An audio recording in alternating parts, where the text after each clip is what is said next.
Đấy, rồi dám ăn chưa? Em thấy khủng khiếp không?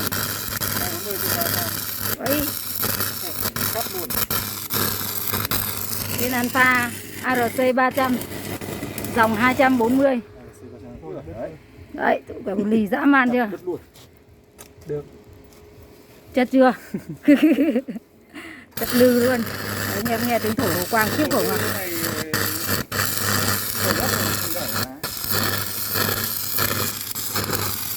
Thổi cái này mới gọi là thổi hồ quang chứ.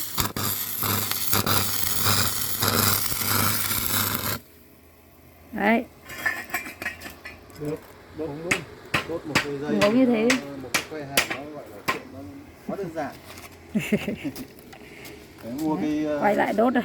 Như máy cắt plasma 300R. nói chung con này thì nếu mà em làm dày này thì cái con này thì em dùng được đủ thứ. Đúng rồi.